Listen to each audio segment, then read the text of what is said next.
Hello, fellow traders. 'Tis I, TheRumpledOne, coming to you Thursday, June the 22nd. The year's 2023. Let's talk trading, a key to success. These videos are for educational purposes only. Your results may differ from mine. I was reading an email, and then I think I clicked on an article. Yeah, long story short, it said something about you will not be successful if you're afraid of risk, if you're afraid to lose. This wasn't talking about trading, but I think it has a lot to do with trading, as you've probably surmised by now. And the thing of it is that in trading, we talk about, where is it? We talk about risk management a lot. But the thing is, we've also talked about brain management. Risk management, we say we don't want to lose any more on any one particular trade than we're willing to lose. It's kind of like, if you go to Vegas and you put down $5 on a bet, when you do that, you're willing to lose $5. And the thing is, if you lose the $5, you don't get mad. You usually don't get mad. You just take it as a part of the activity or the game that you're engaged in, that you decided to participate in. That's just the way it is. And you really don't get that upset. It's just part of it, and you take it all in stride. You might even laugh it off. You go, oh, that was funny. But for some reason, when we trade, a couple of other things get involved. Greed and fear. Now, the thing is, in trading, you might have a really good method that you went through and you ran the statistics on it. You did back test, you did paper trading, and it's like, yeah, this one should pay out. This one should pay off. This one should, get you that Lambo, right? But what happens is you might hit a little rough patch, or you get in a trade and all of a sudden it goes against you.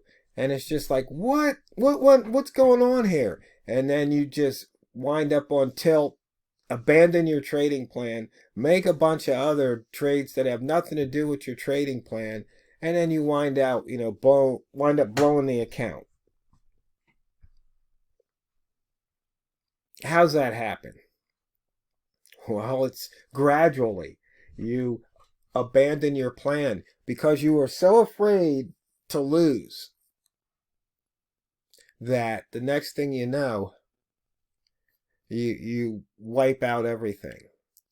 But you have to understand, the path to profit is not a straight line. Oh no, usually it's a squiggly. I mean, sometimes you hear Walmart talk about his efficiency on the trade report. And he'll say, he usually runs somewhere over 80%. So that means 4 out of 5 trades are winners. Sometimes I think he had 100% day to day. He had to work on cars. That's why he's not here today.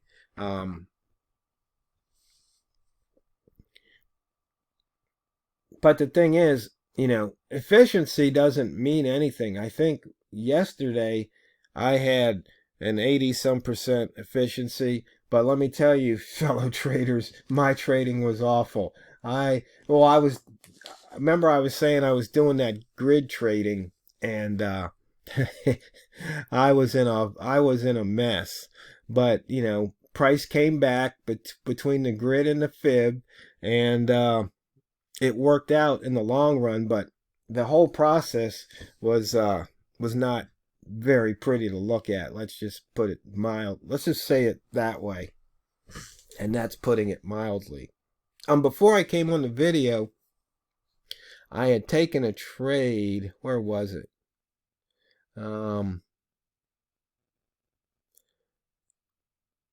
Was it this trade here? Yeah, it was this trade here. I saw it was at the 75, and I went short. I can't remember which. I went short one of these places. I think it was here because it went against me a little bit, and then it came down here, so I took some pips. I think I had my, after it dropped below the 60, I think I had my stop loss at 62. So I picked up about 13 pips, I think, on that trade. But the point being is that, I was willing to risk that. I was willing to take a loss. I was willing to see if my thought that this is going to go south worked out, because it was at the 75 line. I go, yeah, this thing's going back, heading back down to towards the 50. And so the thing is, I guess the main takeaway of the message is that don't worry about losing. Don't worry about, is this trade, if I take this trade, it's going to be a loser. It's almost like assume it might be a loser. And that's the reason why you put the stop loss, so it only loses something that's within your acceptable loss parameter, within your risk parameter. And that's all you have to do, is you get out of your own way. And on the other side, when you see some pips, depending on what your trading method is, what your plan tells you to do at certain levels, and you take your profit, whether you're using an exit playbook type exit strategy, or if you're picking a line on the chart or a level on the chart if it gets to a certain place, or if you say, hey, if it gets to a ball, I'm going to exit.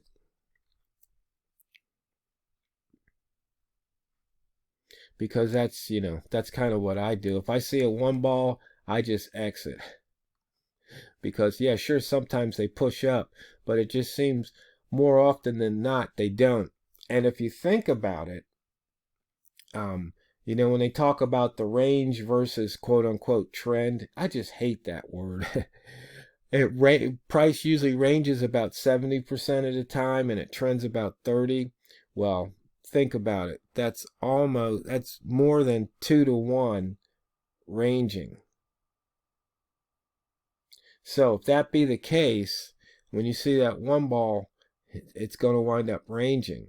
But if I see it become a two ball, that's when I think, okay, two balls usually will expand. One ball's not so much. Okay, of course, this one will make me look stupid while I'm making the video. Yeah, see, it's pushing down. But let's just see what happens here. We've got plenty of time, and see if it pushes back up or not. But there again, that's 75. Wow. If I wasn't making the video, I could have taken that short.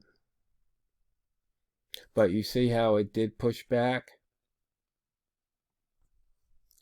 And that's one of the reasons why I like to exit when I see one balls. And I had two reasons to. At least one, the one ball, and the second one was, this was the third candle in a row that was a bearish candle. And if, this one could turn bearish, we still got more than half the time in. It could push down even lower. But I like to put the statistics on my side. And so maybe I only take 2 pips on that trade. Well, if I take 2 pips on the trade, I'm happy.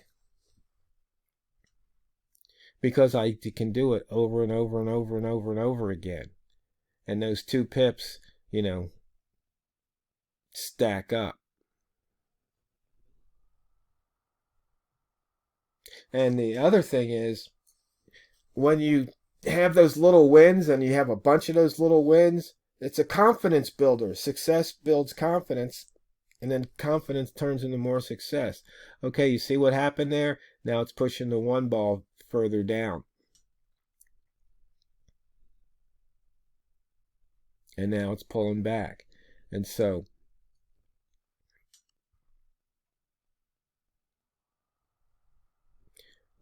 of course, this is a time where I might be a slight bit upset.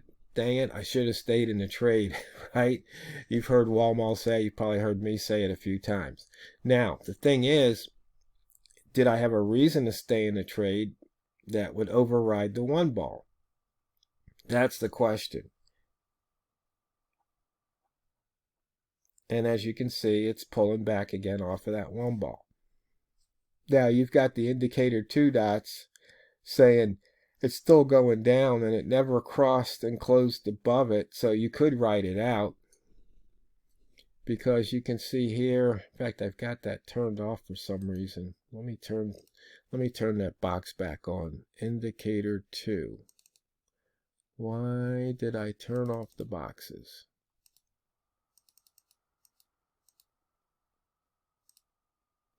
I'll even put the side markers on, in case somebody's wondering what a side marker is. I call these side markers because if you have more than one chart, or if you're doing something else, you can have these out here, and that way you can keep an eye on what's price doing, and you don't have to be looking at the chart. So you can see here it's moving down, and it looks like it wants to test this low. So if you were saying, okay, I'm going to stay in that trade until price crosses and closes above indicator 2, in other words, it makes it an aqua dot. Now, if you see it running hard, then you just would punch out. It's no reason to give back more pips than necessary. So right here, you'd be giving back, oh, maybe 2 pips if it were to touch it. But by staying in it, you might have picked up a few more pips. So instead of being +2, you're +8, almost 9.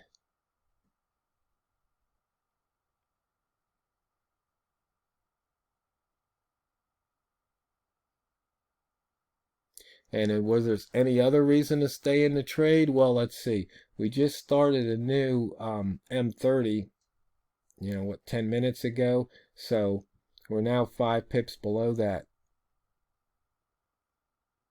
M30 open, whereas here we were still above it.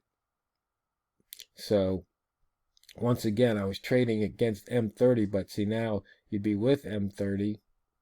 You're with H1, you're with H4. In fact, you're with everything from W1 all the way down.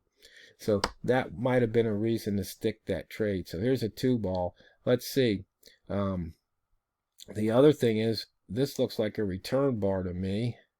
How many pips is this candle?